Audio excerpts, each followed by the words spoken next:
Kelly, this is Karen. I'm going to switch over and watch you on YouTube. I didn't submit any comments, but thank you for giving me the link. Oh, okay. Sure, Karen. Kelly, this is Karen. I'm going to switch over and watch you on YouTube. I didn't submit any comments, but thank you for giving me the link. Did you guys hear that? Yeah. That was funny. I think I just started my YouTube and it just repeated. It's on a delay. Let me get the Zoom recording started. Okay. Okay. Okay, very good. So we will call the July 27th, 2021 meeting of the Oregon City Historic Review Board to order at 7:06 p.m. First on the agenda, we'll ask if there are any public comments related to items not otherwise on the agenda this evening.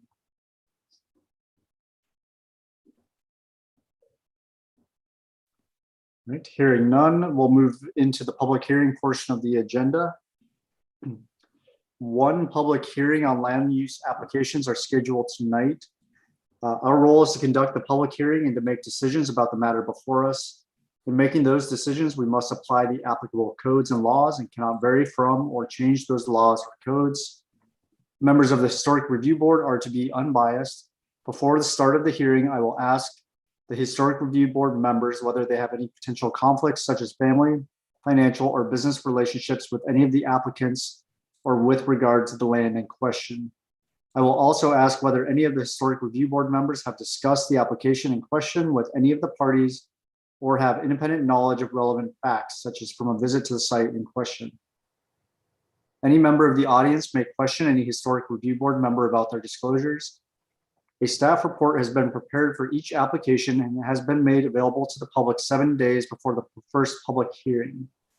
The staff report identifies the approval criteria that apply to each applicant's proposal. Staff has analyzed the criteria which are contained in the staff report. The quasi-judicial hearing procedure that the Historic Review Board will follow is set out in state law and the Oregon City Municipal Code. The hearing procedure steps are shown on the Historic Review Board website. Public testimony will be called on in the order it was requested in advance of the meeting. If you have not emailed city staff at planning@orcity.org to request to speak and would like to testify, please raise your virtual or physical hand when I ask if there are others in the audience who would like to participate. For the public record, please begin all testimony stating your name and city of residence. If you would like to receive a copy of the notice of decision, please state your mailing address or email address. Testimony and evidence should be directed toward the applicable approval criteria. If you believe there are other criteria that apply in addition to those addressed in the staff report, identify and discuss those criteria and explain how and why you believe they apply to the application under consideration. Any person may submit written material while the public record is open on each application. Any written materials received by the city staff during the time period in which the record is open will be placed in the record. Written materials submitted during the public record must be presented to the city staff in order to become part of the record. If a person intends for PowerPoint presentations, reports, pictures, or other exhibits used in their oral testimony to be placed in the record, copies must be submitted to the city staff while the record is still open. If they are not given to staff, they will not be included. Any person wishing to a continuance to present additional evidence or testimony or to keep the record open to respond to new evidence must make that request before the public testimony portion of the hearing is closed.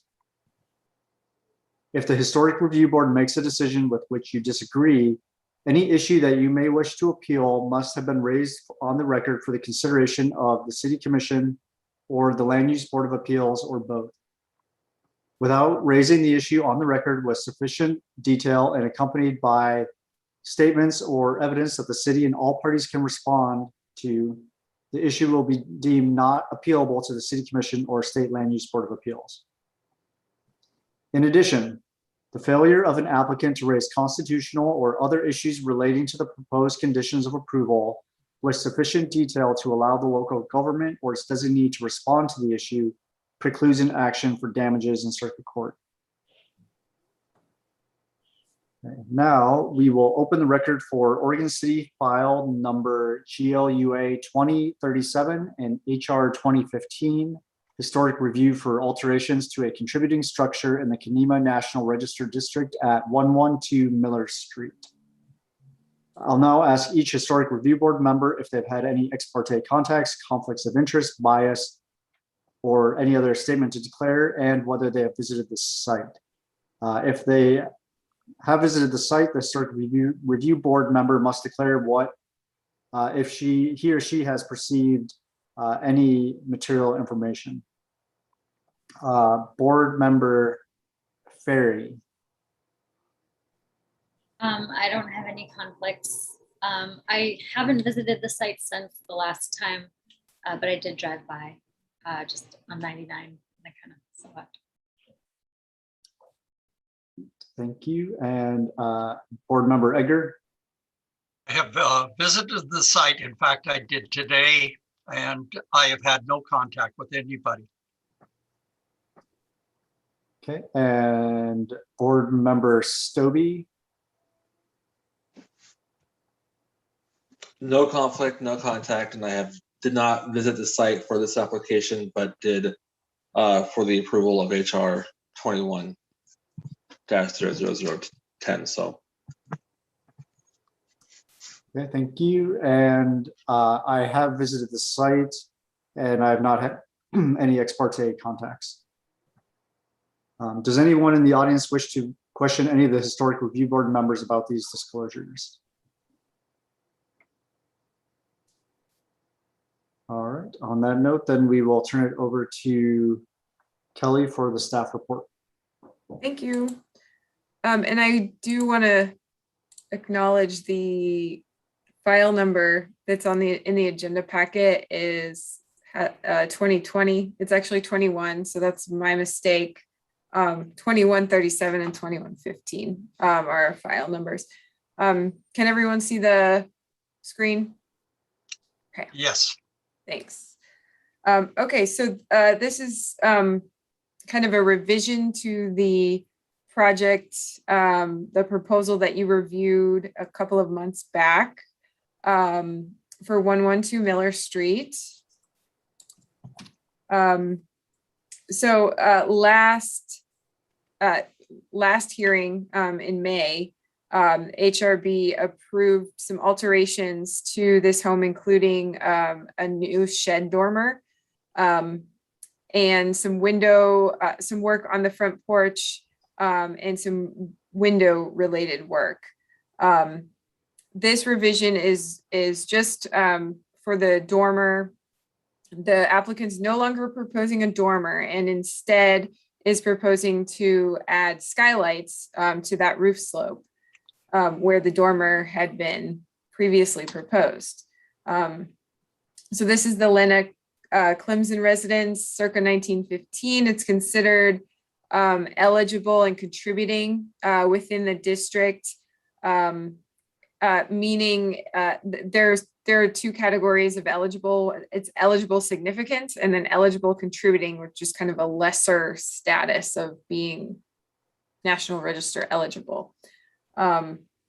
So this structure here is visible from Highway 99, but the roof slope that where the skylights are proposed right here is facing the river and is not facing Highway 99. So the proposals for 3 skylights and the type of skylight is shown here. It's about, well, there are a few different size options. It is an aluminum clad window, or it's aluminum material on the outside. So the roof measurements here, you can see the roof is about 14 feet in length, I guess, or in height from the peak to the eave, and then the length of it is 40 feet back along the ridge line. The applicant, so this, the text here below was just submitted after your agenda packet was issued, so you might not be familiar yet with exactly what placement is proposed. The applicant provided this information more recently, and so they might have more to add, but it sounds like the spacing of the skylights, the placement that's desired is 7.5 feet from this line right here. So 7.5 feet in, and then evenly spaced 7.5 feet in from the back. And then in the center, kind of evenly spaced, a third skylight. So that's the proposal. Based on that, I estimated, I kind of used our mapping tool that we have to estimate where those would be located. And I'm sorry, I used little circles rather than actual like shape of a skylight, but this is approximately, you can ignore the yellow circle, but the blue circles here are approximately where those skylights would be located on the roof here. So I want to, before I get into what our guidelines are and what my recommendation is, I want to point out and acknowledge that we have two different sets of design guidelines, one set for new construction in historic districts and another set of guidelines for alterations to existing historic structures. So the design guidelines for new construction talk about skylights being acceptable and appropriate if they are located on inconspicuous roof slopes. And as you are aware, the board just had long conversations about this guideline for new construction as it relates to another project in the district. And the city commission also, heard the appeal for that and, made some findings about what it meant for a roof slope to be inconspicuous and what kinds of skylights were appropriate. And so that is for new construction. And so the board, that whole conversation and the findings made there may or may not be relevant to, the board's opinion on skylights on a historic structure. But I just want to acknowledge that we do have two separate sets of guidelines. So, the board does consider them somewhat differently. For alterations, there is no specific guideline for skylights. Rather, the guidelines are kind of vague and high level and talk about removal or destruction of historic features and compatibility of anything new with the architectural features and integrity of the property. So our guidelines for alterations, again, we do not have anything specific regarding skylights. That said, we do have guidance from National Park Service. And thanks to Sabrina Ferry for sending this to us. I had provided some information in the agenda packet, but this is new that Sabrina came across that I think is really helpful. So the guidance from National Park Service, this is for rehab projects, again, for historic structures. If roof skylights are being added, do make them visually unobtrusive. So someone might think visually unobtrusive sounds the same to me as inconspicuous, and maybe it is the same, or maybe it's different. I think that's kind of up to each one of the board members to kind of make an interpretation on that. Then if it's highly visible from the street, don't put it on the roof. So there's the photo here of the turret roof with skylights on it. I think it is an example of something that is highly visible and is obtrusive and would not be considered to meet the guidelines. It's kind of an egregious example. again, the language, and I shared this with everyone, including the applicant. So I pulled some of the language from those web pages that we sent. So the appropriateness of skylights depends on location, visibility, size, number, and design. In general, they should be located on secondary, side, or rear elevations away from public view. As small as possible, few in number, preferably located in a single row, and have a low profile. Buildings that have prominent roofs or highly visible roof elevations are usually not good candidates for skylights. Also, this is from the city of Denver. I thought this was similar guidelines and helpful for us.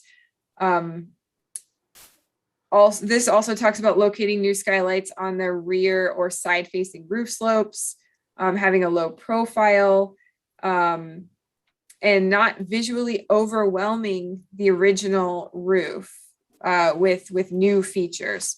So I think these are all really helpful because our guidelines are quite high level and not specific.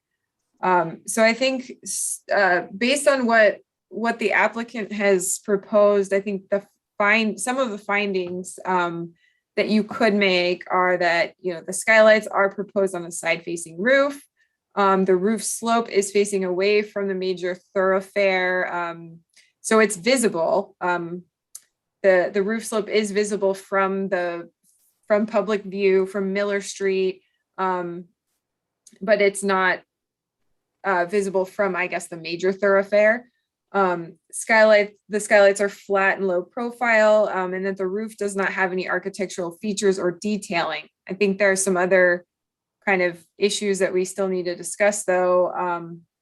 I have some recommended conditions of approval and then kind of raising some questions for the board. So based on the guidelines, and I know the applicant wanted the skylights to be 7.5 feet back from the edge.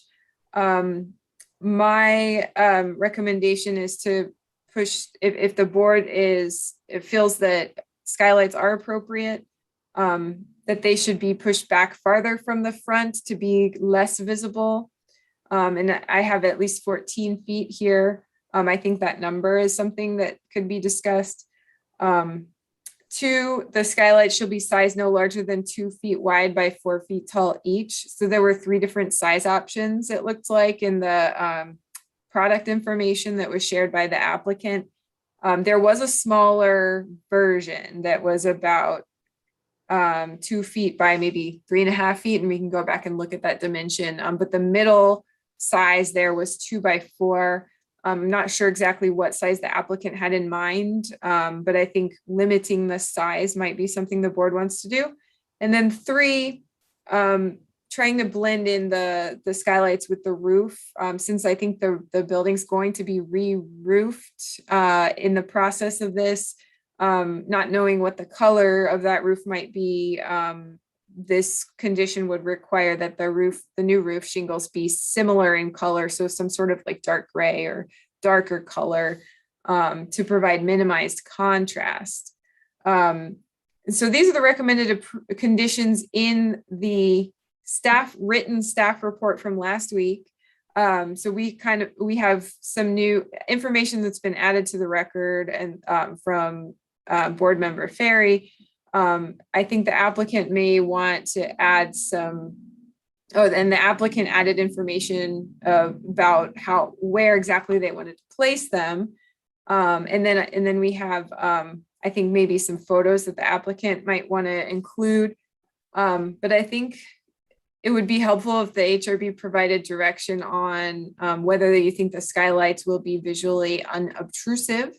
How many skylights are appropriate given the size of the roof, and then how far back on the roof slope should the skylights be placed. So just some questions for consideration. And then I will share one photo that the applicant sent. This is a home in Kenema. I think it's a new construction from maybe 15 years ago or so. Does have a skylight. This is visible from 4th Ave. The house actually faces 5th Ave, so this is technically the back of the house. but it is visible. So the app, and also, you know, it's a new construction versus an alteration. So there's that as well. But the applicant was, I think, trying to show the precedent for skylights. And I do have some other photos that you all sent me. So if you would like me to show any of those when it's your turn to go, then you can let me know, and I'm happy to share my screen again. So with that, I'll stop it and let the board ask any questions you might have.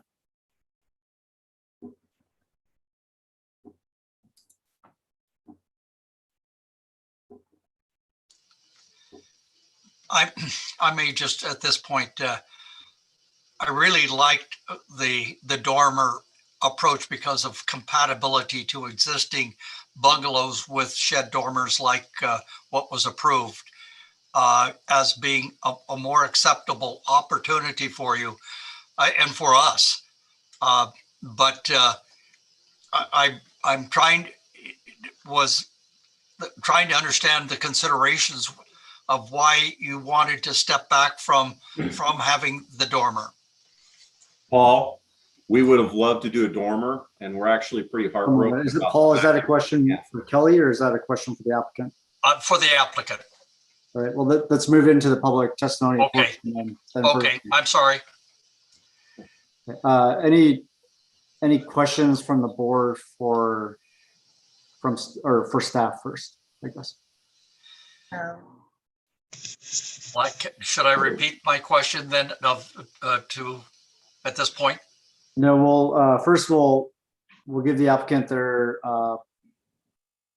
opportunity to for their 15 minutes. I guess if you would like them to address specific points, you can go ahead and lay that out. We'll let them talk. Okay, so we'll move into the public testimony portion of the hearing for this application. So the applicant will have up to 15 minutes. Representatives of recognized neighborhood associations or other public interest organizations will have up to 5 minutes, and any individuals will have up to 3 minutes to testify. First, we'll invite the applicant. If you could state your name and city of residence, please. Jason Jacobucci, Oregon City. M. Nuris Yakabuchi, Oregon City. Okay, so you have up to 15 minutes, so you don't need to use it all if you don't have that much to add. Okay. In response to Paul, actually, we are heartbroken about the fact that we can't do the dormer, and we would have loved to do it. However, once it went past this process to building codes, we ran into some hurdles. Basically, Oregon City building codes require it to, of course, stand up to current standards in terms of building, even though it is an older home. The home currently has 2x4 construction on the exterior walls with rough hewn 2x6 on the roof structure, and the floors on the first floor, the attic essentially, and the primary floor are 2x8. And as we were informed by building codes, they would make some allowances. However, in short, we would essentially have to disassemble half of the house. The whole roof structure would have to be made into 2x10s to meet current code. The attic would have to be 2x10s.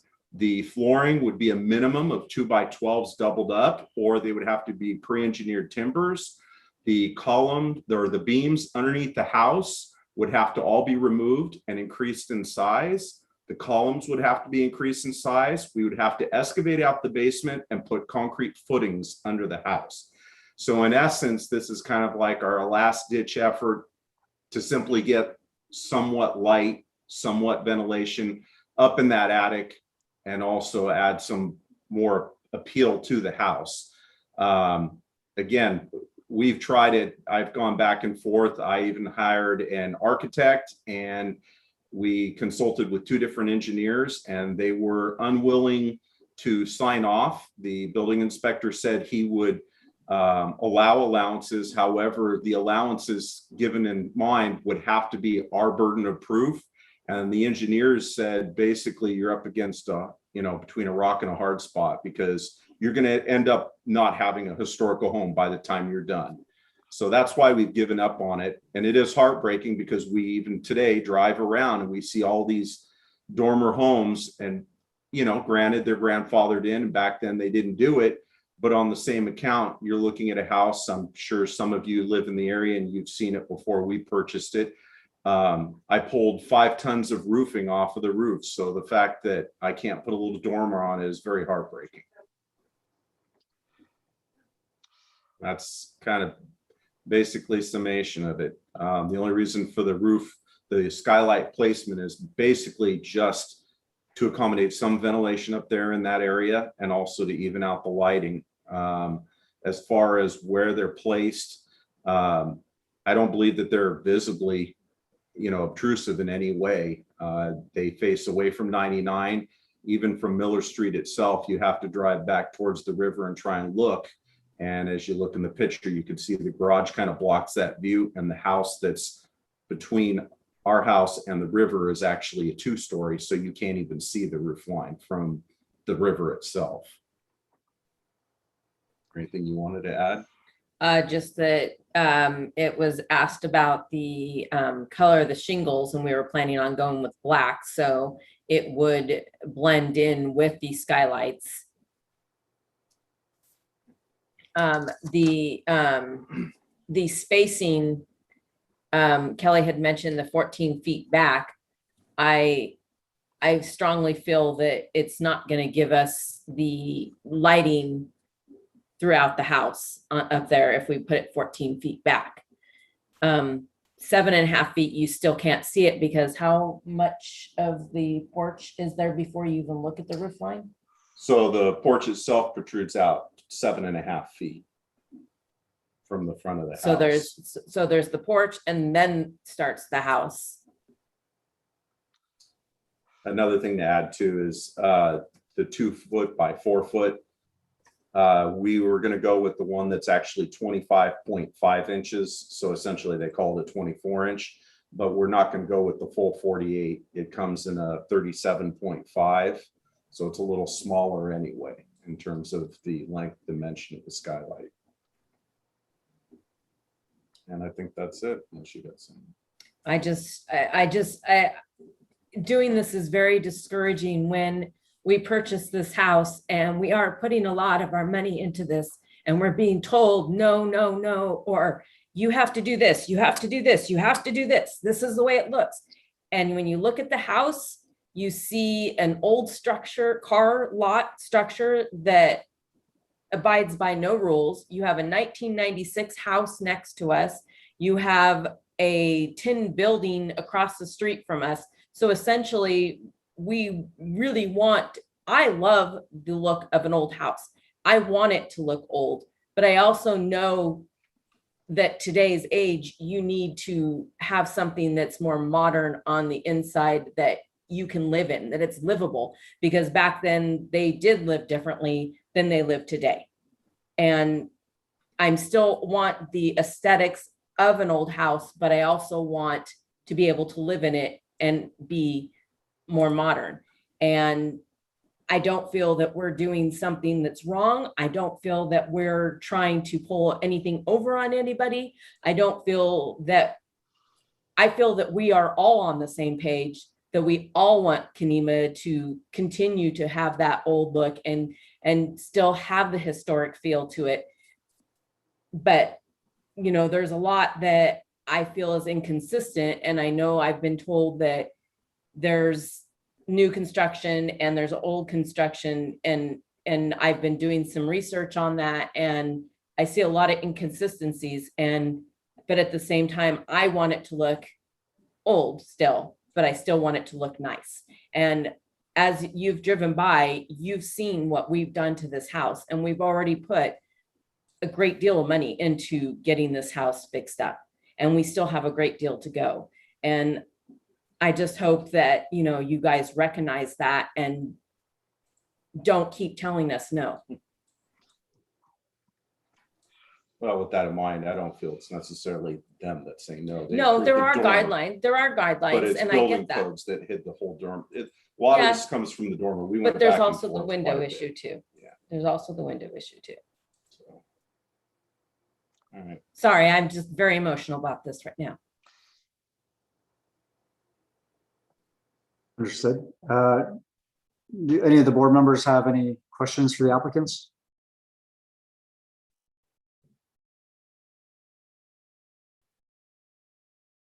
Go ahead, Sabrina. I'm gonna ask, when you said about getting enough light into the interior, are you making a second story up there, or are you sort of opening up the interior so that it comes down into the main? I don't know the interior of the space. No, we're not Is it moving, sorry, we're not moving any floors. We're not moving anything. There's currently an opening that you can see light from below. There is actually a second story in there. Yeah, There is a second. There is a second story up in yeah, there. so we're not moving So- anything.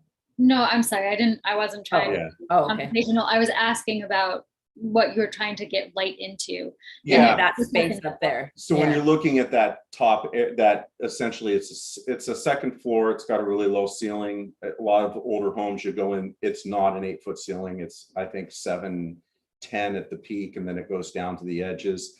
But essentially the only two places you would have window placement would be on the front of the house or on the back of the house. And there's no way I can imagine we ask you for a window on the front that you're going to agree to that. So this is kind of our only option in terms of getting any natural light up into that area. Are there windows in the back? Just- There's one, but it's really small, and based on the structure of the house, it kind of goes back into that whole problem of, oh, let's make it bigger. Well, now we got to go into building codes, and all of a sudden that wall is a 2x4 wall that isn't made to hold the roof load currently by, standards. So you'd be talking about disassembling the rear wall of the roof line, and, opens up that can of worms. I guess, would you be, I guess, Paul, go ahead. Thank you. I would, having sat through the appeal recently with the city commission and listening to all of the comments on skylights and them being visible, and the code talking about visibility, and the fact that that it is something that was not on a historic roof. But I understand from reading the National Park guidelines and others and trying to look at it, how far back, and I think that having them set back and maybe only having 2 of them, can that fit into any of the partitioning so that you gain some of the light, and maybe even after a later period, you end up putting a window maybe in that front area. I don't know, if that's possible or whatever, or in the back, where you're increasing the size, but trying to, when it's all said and done with, after you've got it constructed, I'm just trying to figure out, I'm not, based upon what I heard from the city commission and the idea that it's not, we don't want it, it's creating something that's not normal with a historic house. But I'm torn by your saga. That definitely affects me. And this no world, I don't like that. And I'm just, anyway, I wish that there was a way we could move them further back and maybe and then maybe take them to 2. I'm trying to find some way to mitigate.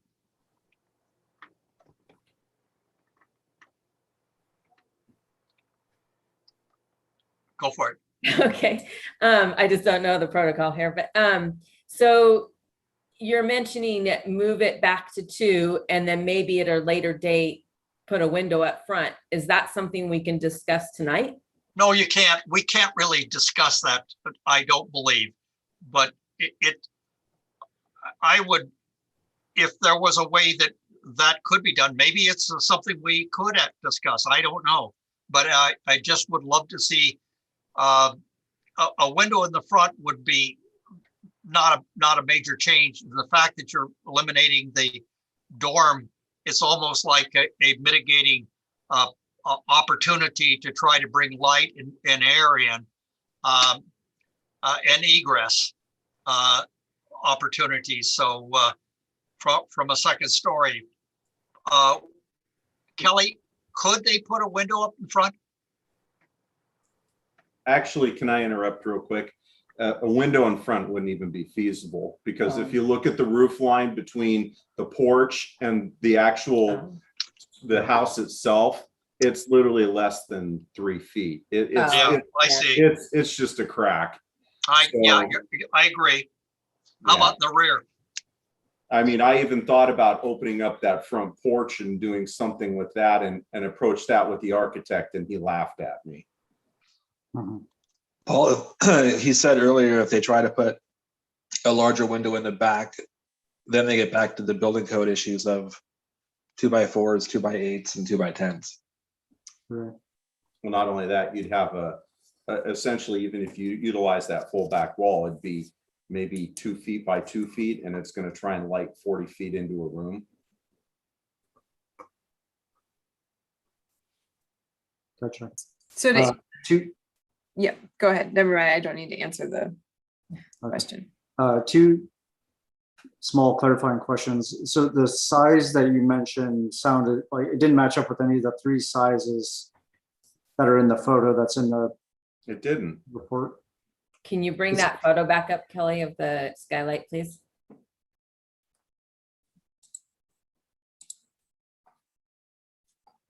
And it could be that it was just the difference between the rough opening and the I think it dimensions or is. something, or Actually, it's right there, rough opening, 22.5 by 34.5. okay. So that's the one, the smaller of those 3 is the one you're looking at. Yes, it is. Okay. And then in the your application, the spacing looks like it's 8 feet from the front and 8 feet from the rear, and then 12 feet in between the 3. So it's symmetrical across the whole. That's the idea, surface. is just to keep it evenly placed. And up in that area, that would put the middle window over a stairway. And then it would there's a kind of a break in walls. There was 2 bedrooms up there. So it would put 1 in each bedroom, essentially. Okay. So it sounds like that would be your preference over the 14-foot from the front. Yeah, then Kel- you'd end up with the light all to the back area, and you'd have nothing up front. Okay. And there's for that first skylight, it sounds like that's a separate room than. It is. Okay. So essentially upstairs, you're on the interior, not the roof line itself, because you have the eaves, but essentially it's 35 feet, and the stairs that walk up, they're roughly 16.5 feet. And as you walk up the stairs, you'd walk straight 3 feet, open a door, and there's an existing room, or you could turn around, walk around the stairway, around the railing, and 4 feet back, there's another door that goes into another area. Okay. Gotcha. Okay. Any other questions for the applicant? We're really talking about the 22.5 inch by 34.5 inch Correct. skylights. Yeah.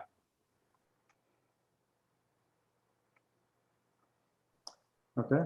And still, is there a way that you could position the skylights so that there's 1 in each of the rooms upstairs That's it. without having 1 in the hallway? I'd assume you'd want 1 over the stairway for, egress more than anything. And even if we did the 2 of them, you'd be looking at, they'd be on the outer edges anyway. So the third one I don't see how it really changes a lot.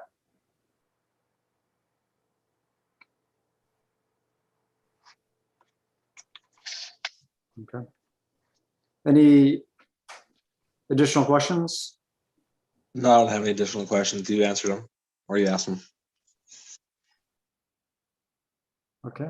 So then we'll move on to any other public testimony. I don't think we have any public comments on this application. We do not. All right. In that case, then we can close the record for additional comment and move into board deliberations.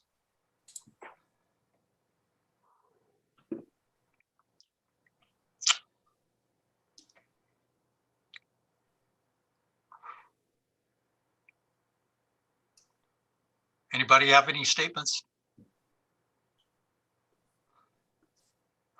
Well, I guess I will say that I think that, based on the National Park Service's materials that Board Member Ferry submitted, the primary, I think, most visible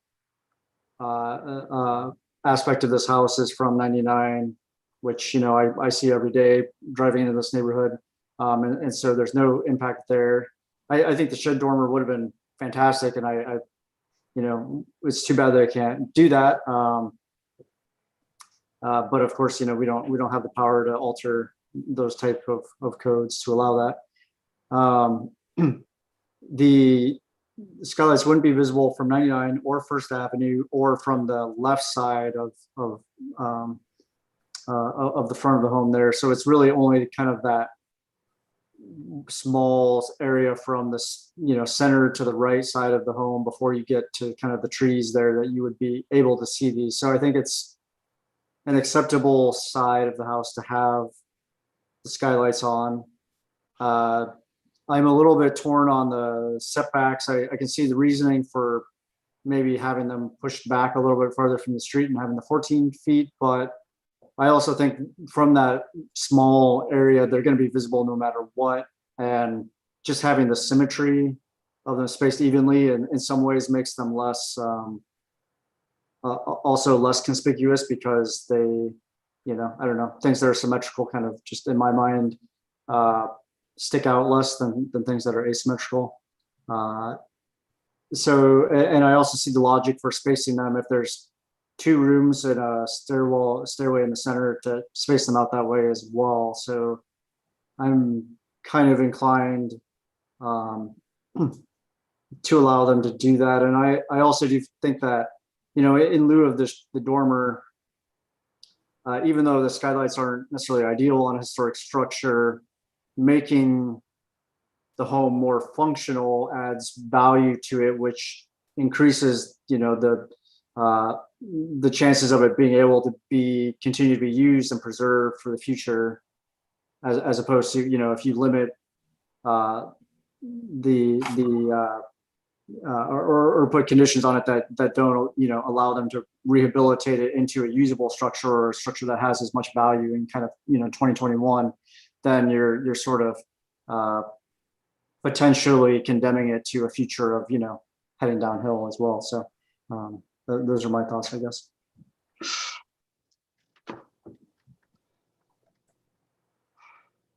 I support that 100%. I think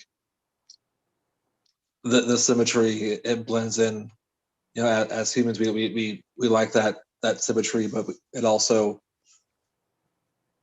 we don't look for it. The things that stick out are odd patterns, odd spacing. So I think anything further set back would actually stick out more. Plus, it would decrease the economic use of the house. So I agree with Brent.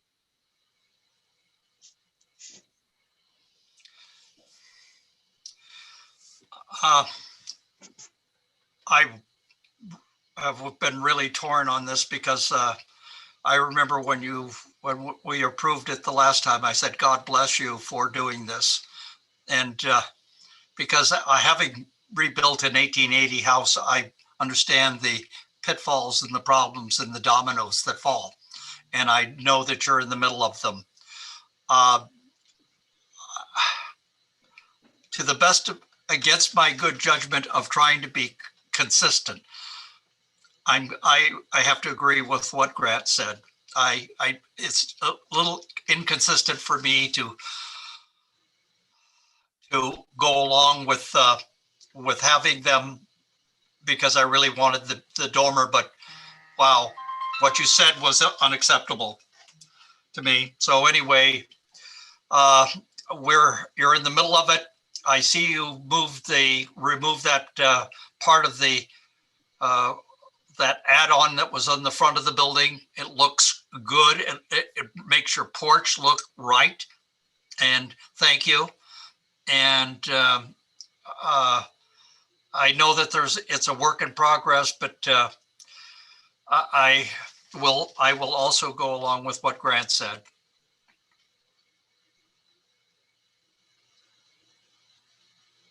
I agree.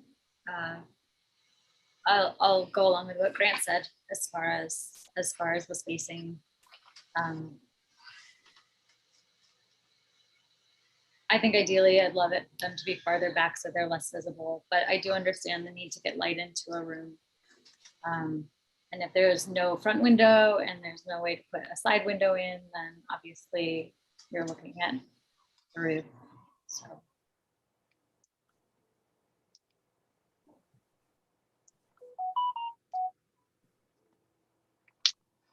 Call for a vote. Yeah, I think if there's consensus, I'm ready for a motion. I move that we approve. Just to clarify, would that be without staff's first condition of approval? Which is I would like to, they need to be up high as you can. And it would be idealistic if they could, be 7 feet back, but that's what is being said or recommended, that they would space them 7 feet from the back, 7 feet from the front, and 1 in the middle. And I think that's as long as they're high to the ridge line as they can be done, and they're in that smaller version. The 22.5 foot by 34.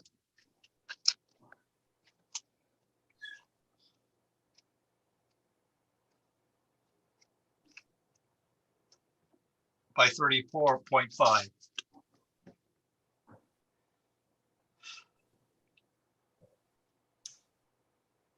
Okay, so I think we're modifying the first condition to that the skylights are installed symmetrically at 8 feet, 20 feet, and 32 feet. Is that? I would recommend not, maybe just to be a little less specific and just maybe reference evenly spaced with no less than 7.5 feet. Well, I think the applicant said 7.5 feet from the front. So say no less than 7.5 feet from the edge, evenly spaced. And then, I would hate for our Yes. numbers to be off a little bit and then have to come back. So. Okay. Yeah, I guess the 8 feet, is that the center line or is that the front edge? I guess, yeah. So, okay, evenly spaced and 7 feet in the front. Okay.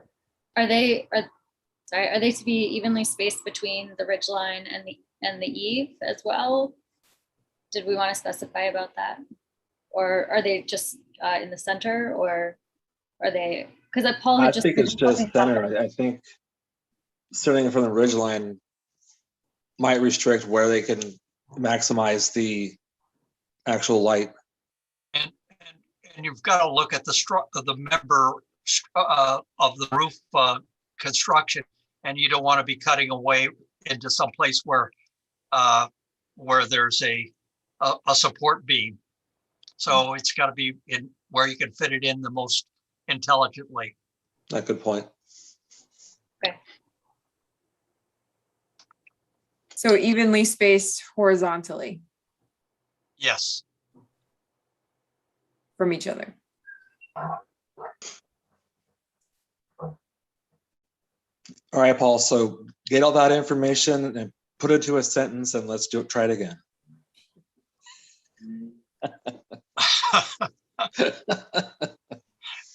Grant's the best with those words. Let's let,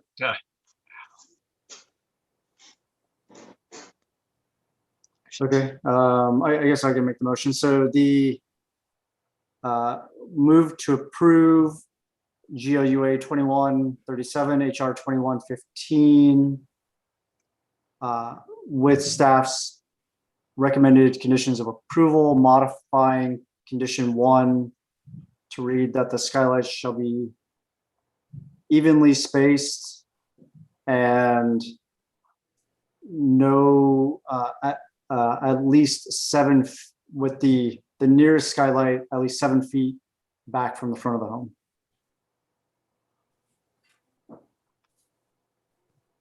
Horizontally evenly spaced. I don't remember if I said horizontally. and with the same horizontal height for each one. Yeah.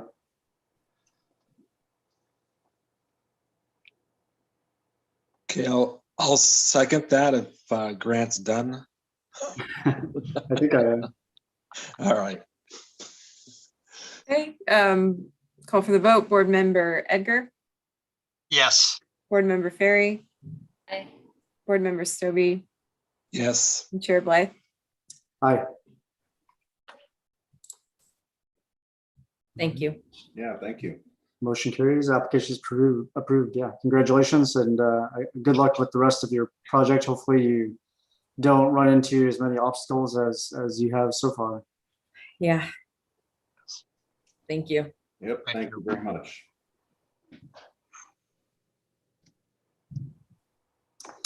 Okay.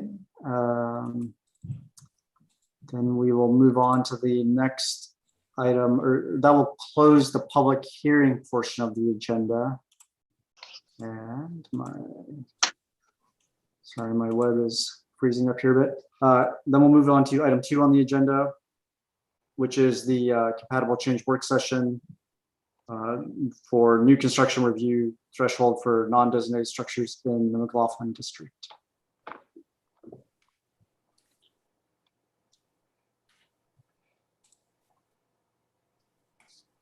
Kelly, did you have an idea how you wanted to go through this, or?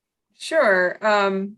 Well, I can kind of walk you through the commission report and the attachments. And then, let you guys guide the discussion. So the last meeting we spoke about this was May 25th. You all decided to take a little bit more time to review the alternatives and all the community input before making any recommendations to the city commission. So I included some notes from that conversation. We had some really good comments and good discussion about some of the different options for new construction review thresholds. And so we can kind of go over, I'm happy to go through that. Is it kind of helps me to digest it all and kind of see what direction you all were going in. But I would just overall, I would maybe offer a schedule that would include this work session, another work session in August to follow up on whatever we talk about today and to cover the major public improvements portion of the project. If we want to make any changes to that, we can discuss that next meeting. And then in September and October, we can seek input from the McLaughlin Neighborhood Association regarding the new construction thresholds. We talked about that in May, that we'd want to hear from them again, since the last time when we talked to them, we were kind of early in the process. We didn't have anything for them to react to. And then we would also hold a city commission work session to review your recommendations.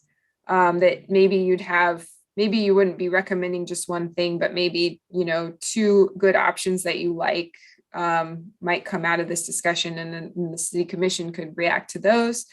And then by November, December, we would then be ready to kick off a legislative amendment process. So we could potentially come back to HRB after hearing from McLaughlin City Commission, potentially in October or November. And then we would kick off that code amendment process if your recommendation happens to be that we should change our code. So that's kind of my overall recommendation on next steps. And then, so I'll just kind of talk about what's in your agenda packet, and then you can tell me what you'd like to talk about first. So we have notes from our last discussion in May.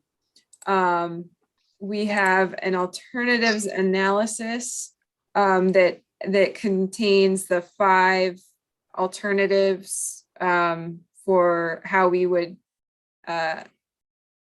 different thresholds for review for new construction. So we talked about, you know, keeping the 30% of area, making it a flat square footage, talking about height, including height, combining that and saying whichever is less.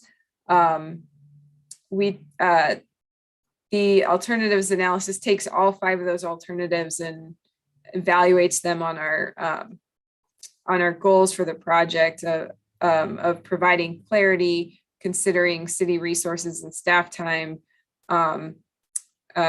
making sure that we're not overburdening property owners, and also, of course, maintaining historic integrity in the historic district.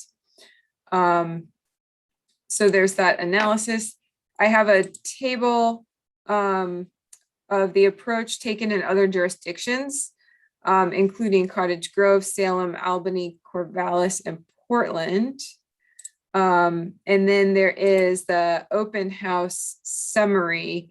What we heard, so we did a lot of public engagement, and you've seen the summary of public engagement overall, including interviews, focus groups, and other outreach. But the major event for public outreach was our open house. And so we took little live polls, and we got good reaction to our alternatives. And so that the results from that are in this summary report. And the outcome of that was alternatives 3 and 4 were the most supported. And those alternatives are, alternative 3 was the combination of any change in height resulting in a structure taller than 25 feet. And then the alternative 4 was a combination of 30% floor area or 350 square feet, whichever is less. Yeah, I'll let you tell me what you'd like to, if you'd like me to kind of go through the summary of the discussion last meeting, or if you have any thoughts about how you'd like the discussion to go.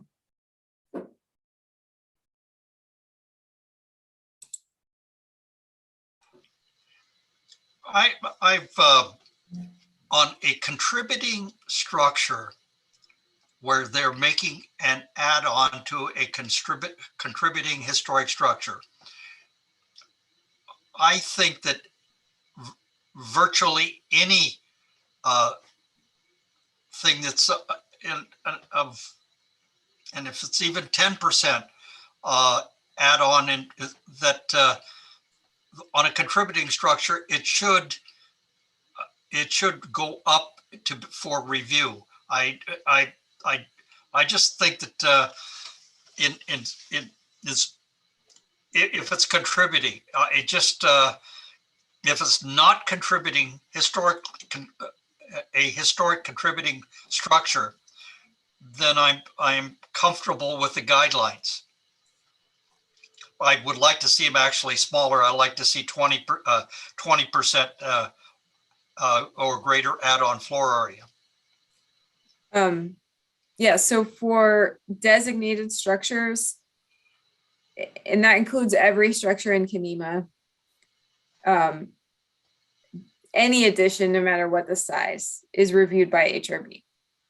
So that's all, so that's in place. We're not considering changing that. This threshold is only talking about the non-designated structures that are in McLaughlin. So, Okay. yeah, so McLaughlin has about 35% overall of all the structures in the district are designated, and then 65% are not designated. Some of those non-designated structures are, they were built in the 50s, 60s, 70s, 80s, 90s. They're just not in the historic era, what is considered the historic period. And so they're not designated for that reason. Or they are older, they're 100, 120 years old. However, they have been altered over time, and they have lost their integrity. And so they were not designated back in 1980 when we created the district and created the designations. So there are lots of structures not designated that are potentially eligible if the alterations are reversed. There are a lot that are kind of the alterations that have been made to them are considered irreversible. So what the inventory form says for a lot of structures is that they have an irretrievable loss of integrity, because the original windows are gone, the original siding is covered up. Maybe there are a bunch of additions added on, maybe historic elements were removed. And so that's why they're not designated. So yeah, we're only talking about that 65% of structures that are not designated.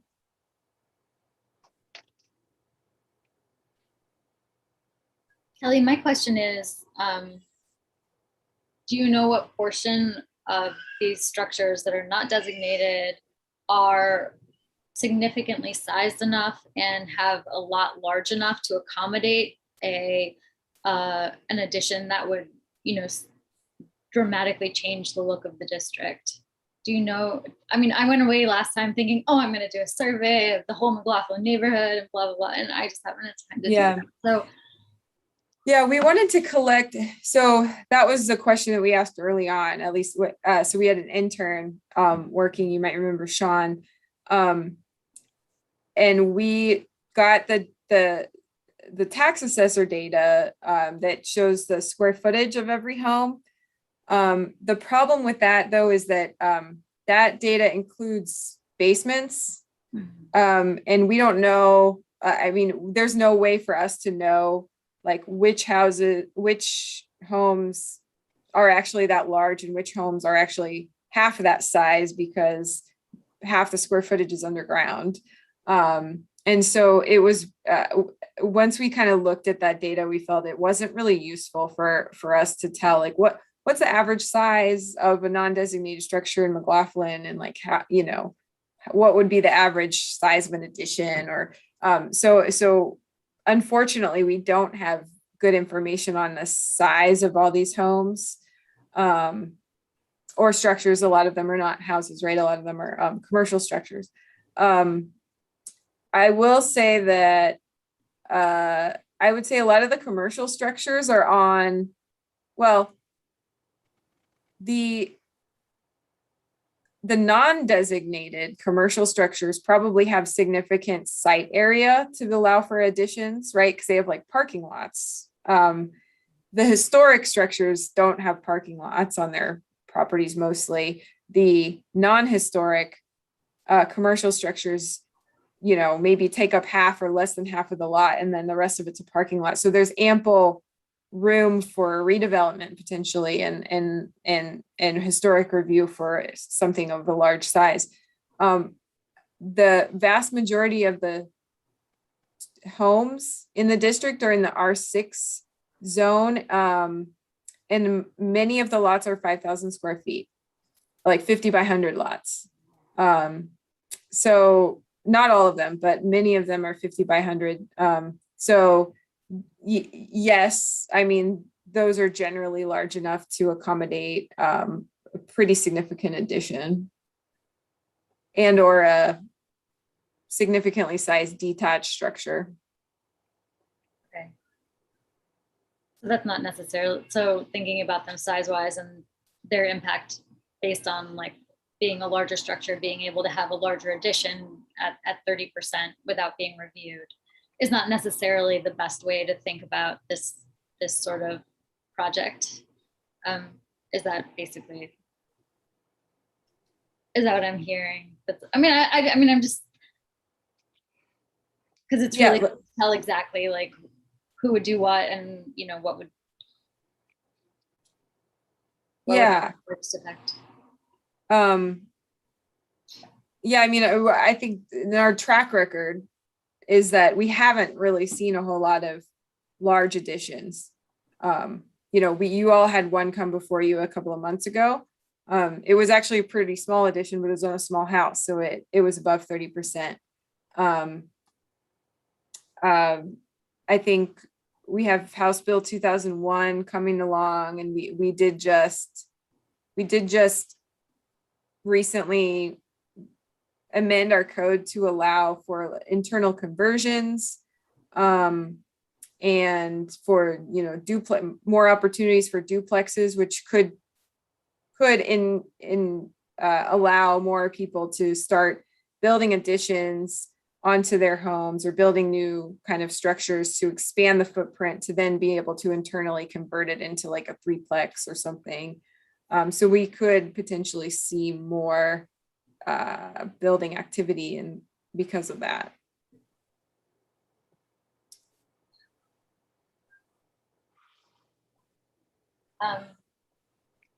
I think so. Based on the schedule you gave, even if we decide on a particular recommendation tonight, we won't be coming. There'll be many more processes through which we will be talking about this before we actually make a recommendation to the city council. Is that correct?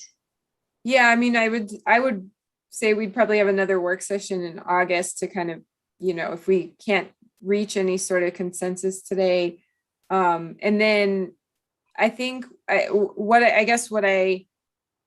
after rewatching the May video and listening to the conversation again, it sounded like you all kind of had an idea of what you thought might work, and there were a few different options that sounded good.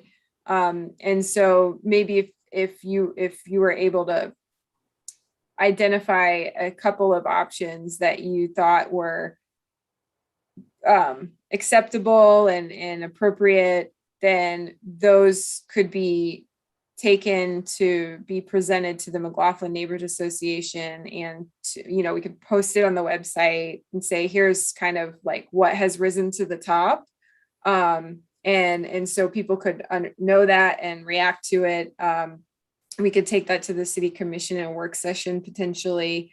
And then once we get that feedback, come back and say, okay, well, here's what we heard, and go from there.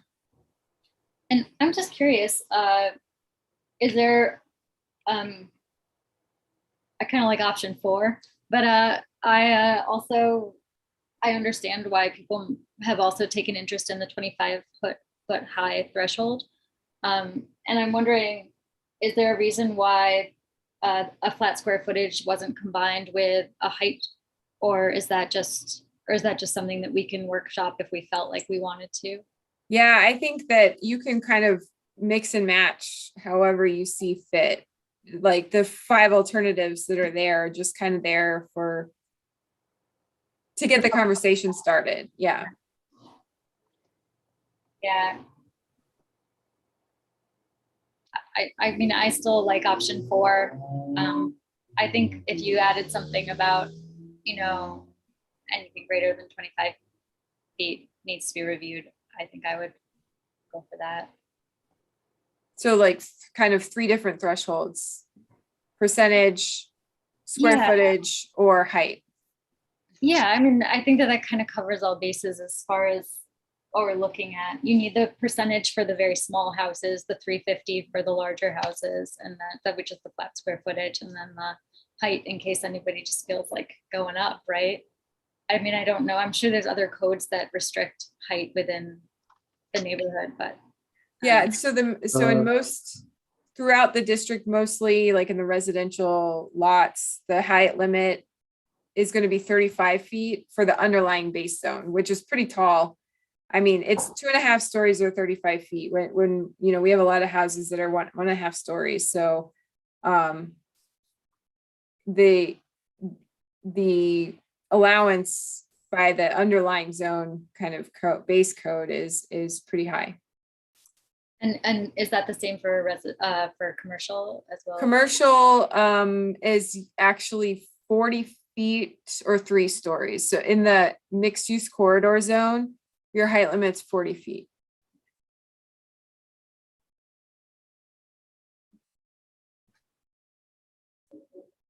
I don't know. That's just my input. I don't know what other board members are thinking as far as what they would like to put forward.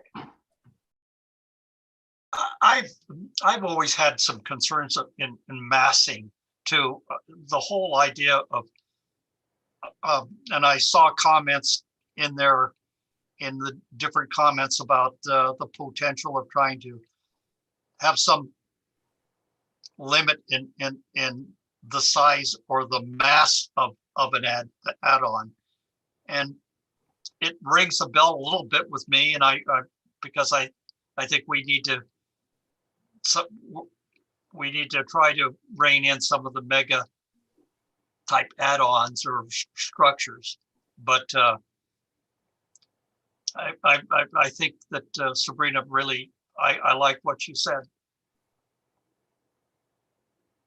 And that wouldn't overburden staff, would it, to have, I mean, how, do you know the percent? Yeah. I don't think so. I mean, I think that I mean, it could be that like most projects might hit all 3 of those things, right? So like even though we have the minimum thresholds, you know, something that's going to raise a height over 25 feet is probably going to be a 30% addition anyway, maybe, right? So I think there's a lot of overlap, and I don't think it would cause too much burden or staff time. I think my question, so just to clarify on the height, the way it's written, it would be, you know, so if you have a building that's say like 16 feet tall now, and is raising to 20 feet with a, you know, very small addition or something, then that it's going, you know, it's increasing in height, but it's not increasing in height up to 25 feet. And so it wouldn't necessarily trigger this review.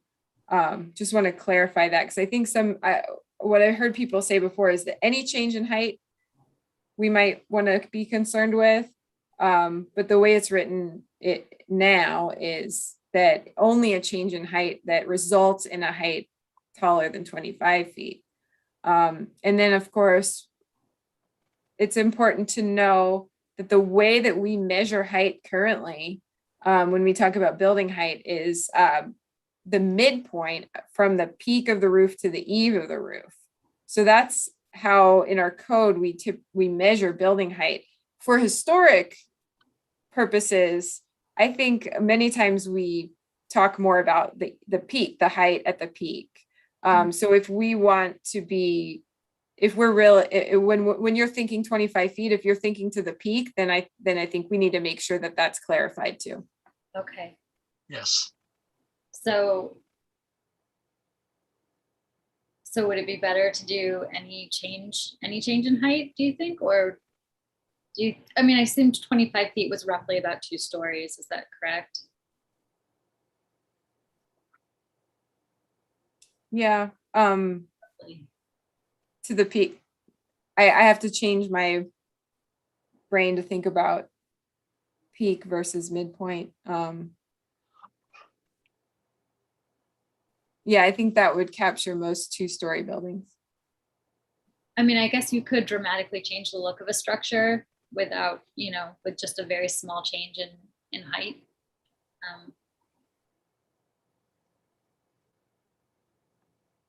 I don't know. What does anybody else think about that? Yeah, I mean, I guess you could go from a 1.5 story structure with a gabled roof to a 2-story structure with a flat roof and not change the height, at all. If it could come out exactly the same.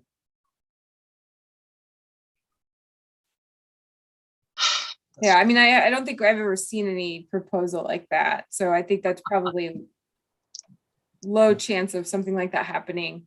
And, there's always going to be some weird thing that somebody finds a way to slip through the cracks, right? I don't think anything that we put in place is going to be perfect, but we can try to capture what we want to capture and do our best.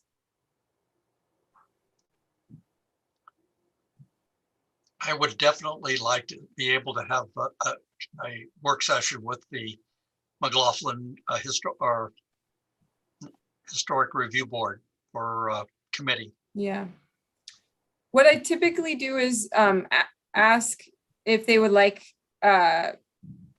me to attend their neighborhood meeting or their committee meeting.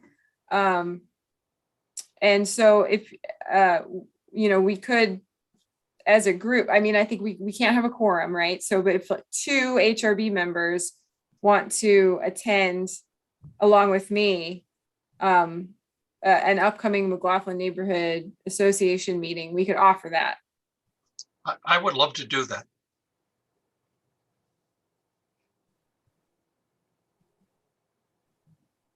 Alternatively, we could just ask them to come to us. But I find that generally it's nice to go to meet people where they're already at.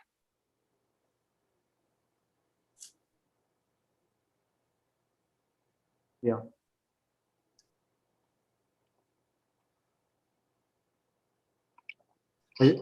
One thing I'll add, I guess, that I was thinking about is, so I agree with Sabrina that I like 4 as well in some ways, but it might actually be possible to get rid of the percentage and just set a lower threshold. If you're around 300 square feet, a 30% would be, a 1,000-foot structure. So anything, I don't think there's many structures smaller than 1,000 square feet that would fall into this, where that would be where you would exceed 30%, but not exceed like 300 square feet, for example. So to make it simpler, you could just set it as a flat, any addition greater than 300 square feet or something like that. Well, I think the only thing is like the one we reviewed a couple months ago wouldn't have come before us, right? Because it was smaller, or I guess they just met the 30%, but 300, yeah, weren't they smaller than 1,000? It was, square feet. I think it was 290 square feet was the size of the addition, but it was like 34%. Right. So they would have gone through the cracks. I know that there's a lot of smaller houses. And that's I can probably, the whole basement square footage issue wouldn't, well, if they have unfinished basements, then they wouldn't show up in the data. So I think, I could run the numbers, but it would not capture all of those smaller buildings necessarily if they have basements. Okay, we'll scratch that then maybe. I mean, it doesn't hurt to have it in there, does it? I mean, it would just. Is it better to not have as many thresholds, or is it better to just kind of have like?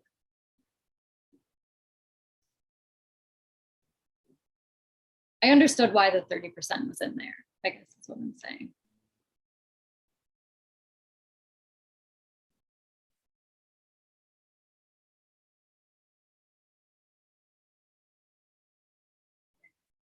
I think, I mean, if you wanted to kind of shop two different options around to McLaughlin and the city commission, maybe those two options could be alternative 3 plus the flat square footage. So percentage, flat square footage and height, or just flat square footage and height. And then see what the feedback is on it. Yeah. And would that be any change in height or the 25 feet? I think if you did any change in height, you could see more, I mean, the board sometimes gets really busy and other times is not so busy. And I suppose most additions, I'm gonna guess, are gonna be not height changes. But then again, like we might see a lot more like, I want to build an ADU above my garage or something like that. So maybe you would see a lot more, and then you'd be constantly reviewing these small projects with changes in height. I mean, I don't know. So yeah, so garage additions, obviously, I guess fall underneath that as well as home additions.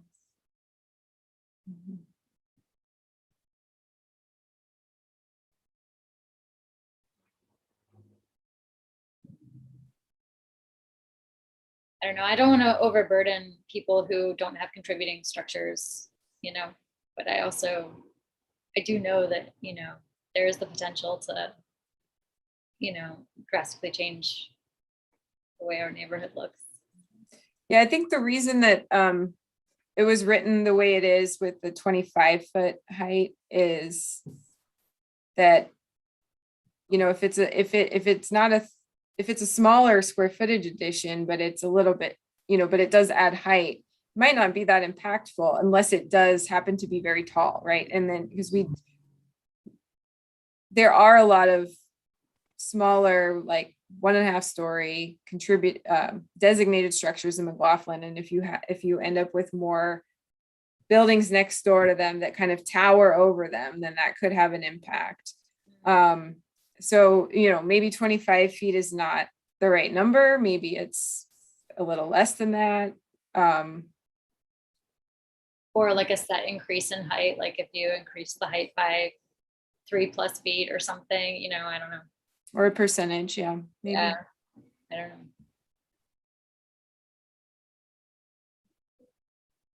Yeah, I hadn't really thought about the way that non-contributing structures might impact a contributing structure that's smaller next door. Right.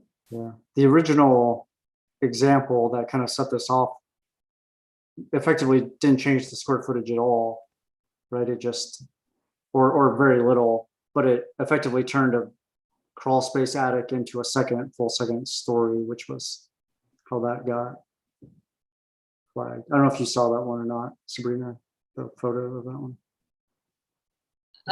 What photo? The before and after of the house, the kind of example house that kicked off the whole process. I can share that. I'd love to see it. Yeah. I think I've got it here. Yes.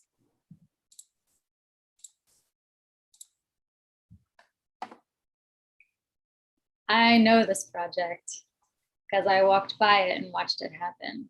Mm-hmm. So I know this one very well. Yep. Yeah, so that, I mean, it's before it's finished, right? But Mhm. I don't know what the before and after height is, but I imagine that the difference is what. But I think, for this particular example, we can capture something like this.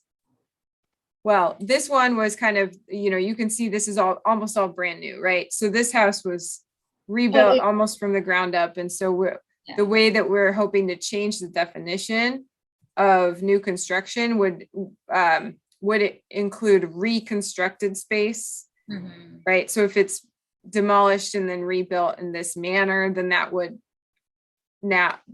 be we would close that loophole. Yeah.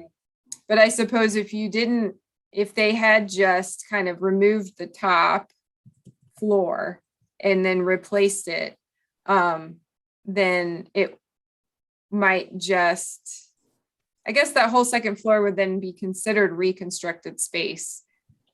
And so it would trigger that review. So I think this gets captured, if somebody's taking off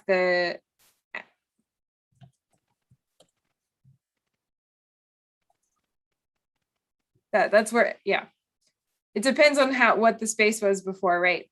Because if it's a 1-story and they take off the unusable attic and then rebuild a second story, that the whole second story would be considered new, and so it would probably be over 30%.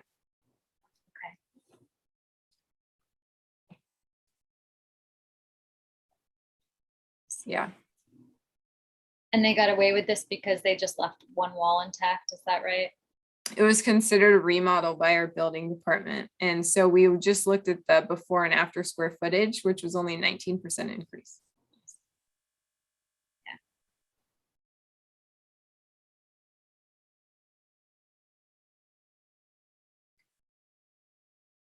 So that's the loophole that we need to close. Yeah. Right. Right.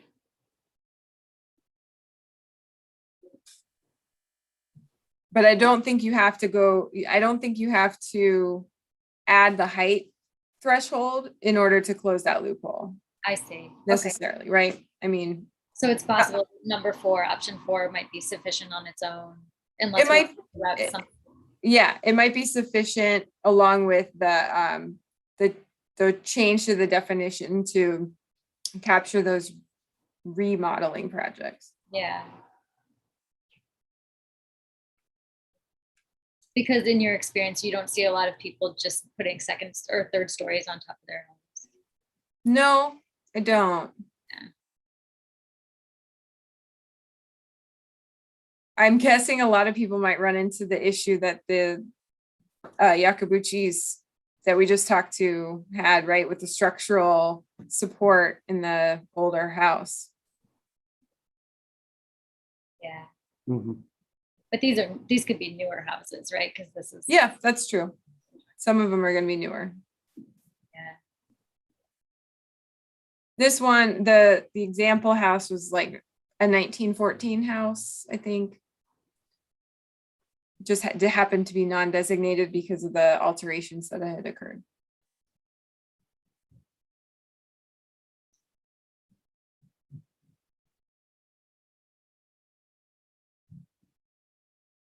I think you all know where I stand on this. Definitely the add-on and the square footage and stuff, that part would have been picked up with that example. The height of it was amazing, but it should have been, it's just another factor.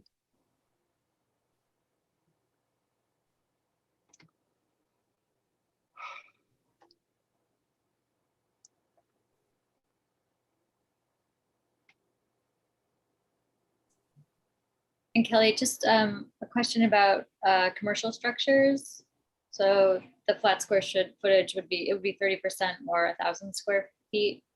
And since they have a higher threshold for the city for height, would that be something that we would fluctuate based on commercial versus residential, or? Yeah, I think that would make sense, probably. Unless we do 25, like a percentage of height increase. yeah. I'm trying to think of commercial buildings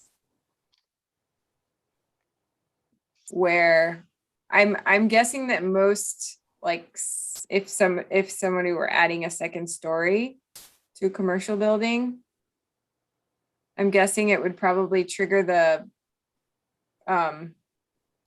flat square footage. Like, if you're gonna build a second story, it's probably gonna be greater than 1,000 square feet, Okay. or else it wouldn't be worth Right. doing, right? So it might not be too important to worry about the height part for commercial structures. So it's more of an issue with the residential structure. I think so.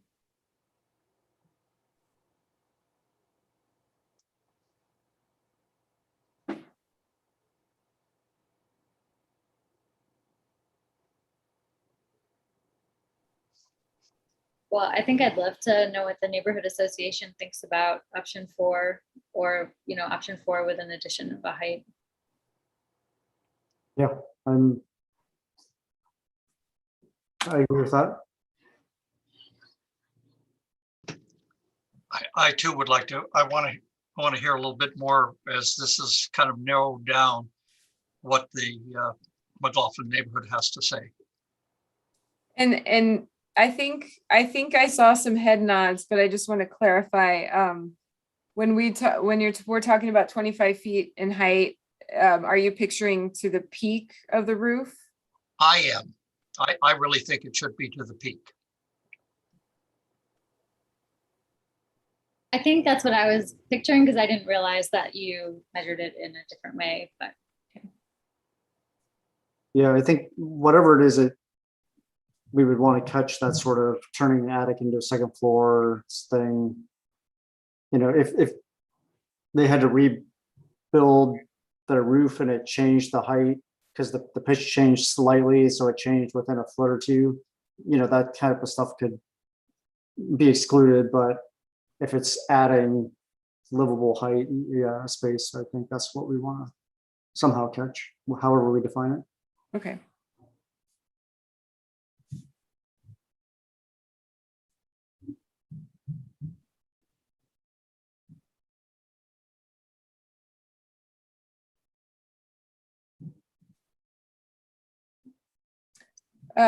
So I'm happy to reach out to the McLaughlin Neighborhood Association to find out when they have a land use committee or an overall general membership neighborhood association meeting where they could add this to the agenda.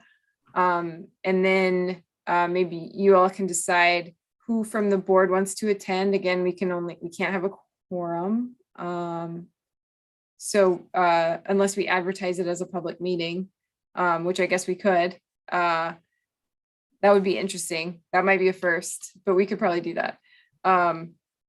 And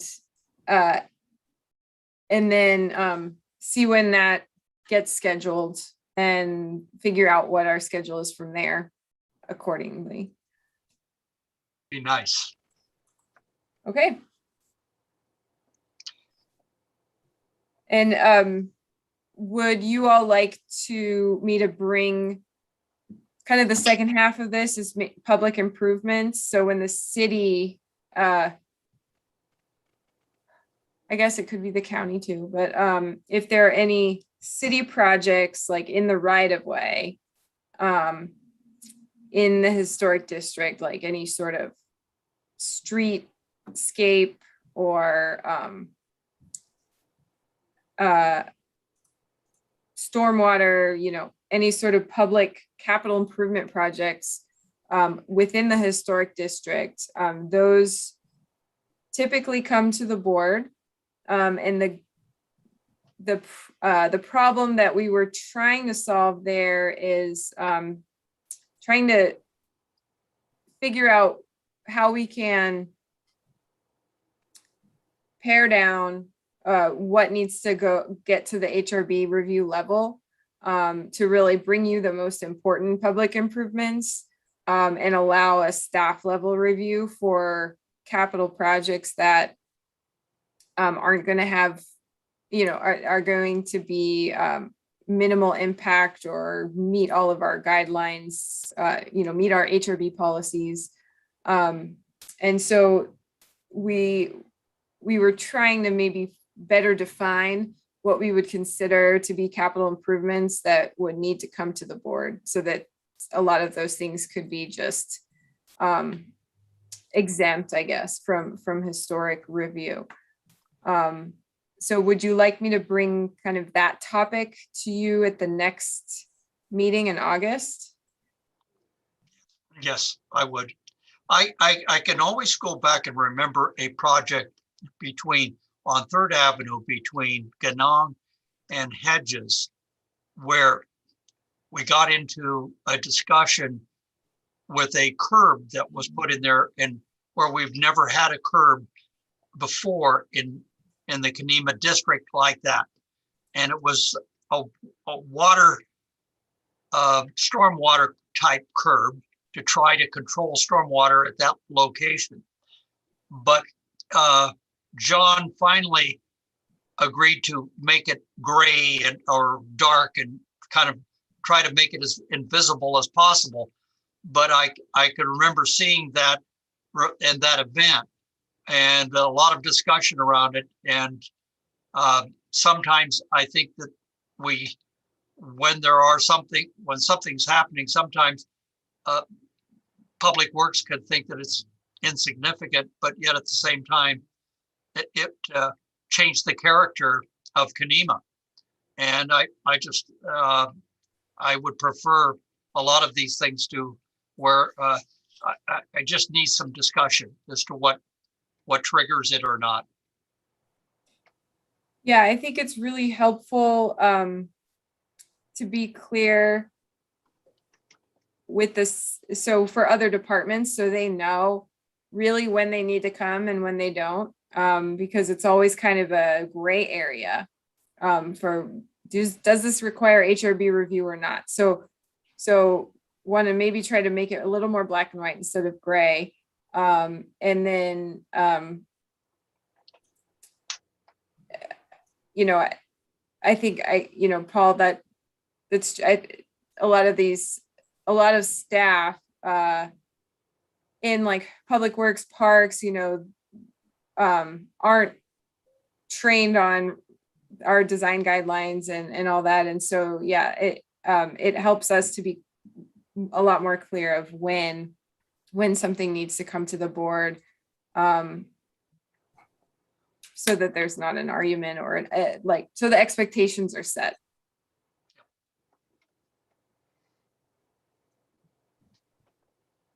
Yeah, okay. Yeah, that sounds good for August. Okay.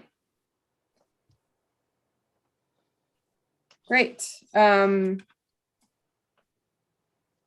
Anything else on compatible change? I would love is sometime to be able to have some type of limit in Kenema for the gross size or mass of buildings, because we have had a kind of a phase of mega buildings that are not necessarily consistent or compatible, and I'm trying to figure out or I hope that others can help in trying to figure out a way to try to get more of the new or infill buildings to be less mega.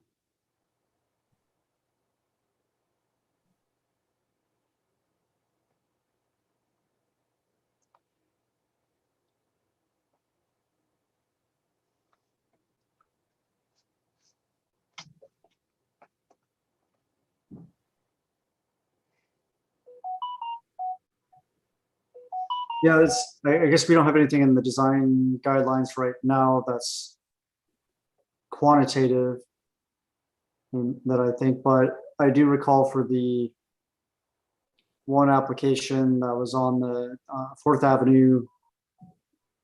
And I remember which one it is, but that staff put together a spreadsheet looking at the average size of both the contributing structures and the new construction structures. And you could potentially do something with the average and standard deviation. I And think that was 4th and Apperson, wasn't it? say again. Was that 4th and Apperson?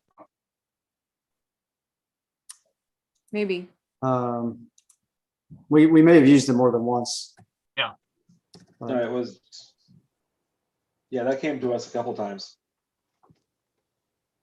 But we could revive that and then look at taking something from that and putting it into the design guidelines, I guess. A Thank you. Surgical amendment to the design guidelines. Right, or something like that, I guess. I don't know, do we have to kind of do a major revision to them to change? No, I think it's just when you open it up for changes, you know, you can have scope creep, Yeah, right? If you want to make a surgical change, then that might be, you know, if there's one major issue that is, you know, a problem that we're trying to solve, then, you know, I think there's been some discussion about design guidelines over the past couple of years, and to rewrite the guidelines is a very expensive and time consuming process that we don't currently have budget or staff resources for. So I think that's why, you know, that's what you'll hear from our end. But if it's something that's very, very specific and a small change, then that might be doable. Thank you. it could be helpful because it is always difficult from our perspective when an initial application comes in, whether it's for design advice or for formal review, and it's so far beyond, you know, what's really acceptable is that, you know, where do we even start? And makes it feel like we have to redo the whole, you know, like we have to do the work to bring it back down to something that's, you know, reasonable. So putting something up front might encourage us to get, you know, applications that are closer to what's going to be approvable. Right.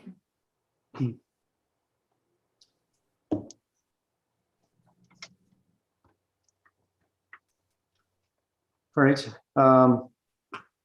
Any other comments on the compatible change, or ready to move forward?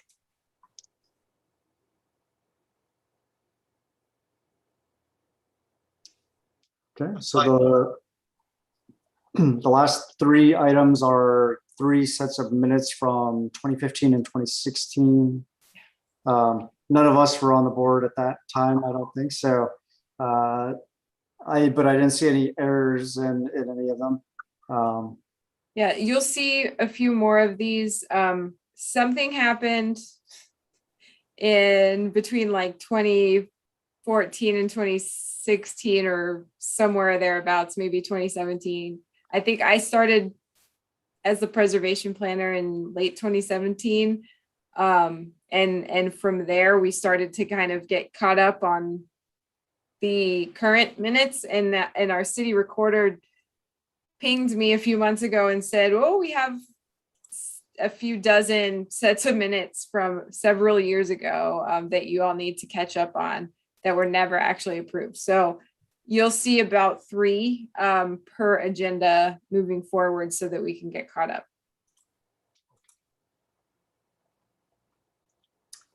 Is it something we can do in just one fell swoop and have 12 in one agenda instead of 3? I don't know. Well, I'm trying to respect your time as far as your reading obligations. Okay. So that's why we would limit it to 3. If we have a really light agenda with maybe only 1 agenda item, then maybe we could just throw a bunch on there. I'm willing to do that if you are. Are you going through by hand and transcribing all that? No, that's being done by someone else. Okay, They're ready for, they've been transcribed, so they're just kind of waiting for us in batches. gotcha. Thank goodness that's not my role. Well, if we have a light agenda, I think we could likely do more. Okay, next meeting, we have 3 public hearings, so I'll probably just put 2 or 3 sets of minutes on your next agenda. Right, sounds good. And does anybody have any corrections or modifications for these 3? I didn't. No, All right, then I guess I'll move to approve the minutes for May 25th, 2015, July 26th, 2016, and September 27th, 2016. I'll second. Board Member Ferry, I, Board Member Edgar, aye. Board Member Stobie, Aye. Chair Blythe.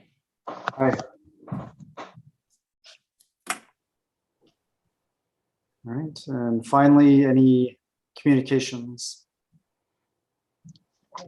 I would like to compliment the building that got $40,000 state preservation grant. That commercial building on 7th Street. That's commercial, and upstairs they have 3 apartments right close to where I get my ice cream. Right across from Mike's Drive-In, it's the Eloy or Eloy. Yes. Oh, that's the building. the Ely store. Yes, that they one. just got a $40,000 state preservation grant. Oh, it's 20. And they're pulling off all of the fiber siding and restoring the original appearances of that building as part of a remodel. And I was thrilled to read what they were doing. And I think it's a very positive step for 7th and for McLaughlin area to have something like this done first class. And it appears like that's the approach that the people are taking. Okay, well, maybe we'll have to consider that project for if it's eligible for any of the conservation awards. Mm-hmm. Yeah. great. So we're meeting in person next time, is that right? Yes, ma'am. At 1234 Lynn Avenue, the new commission chambers in the police station, the Robert Libke Public Safety Facility Building. Sorry, don't know exactly the terminology. But we will have to learn how to use the technology in there. Not sure what it'll look like from your perspective and what you'll have at your seat, but we will get you what you need. All right, Sounds good. Looking forward to it. yeah. Thank you. Be nice to meet you all in person. For sure. All right. Anything else? No? Okay, then we can adjourn at 8:53 p.m. Thanks, everybody.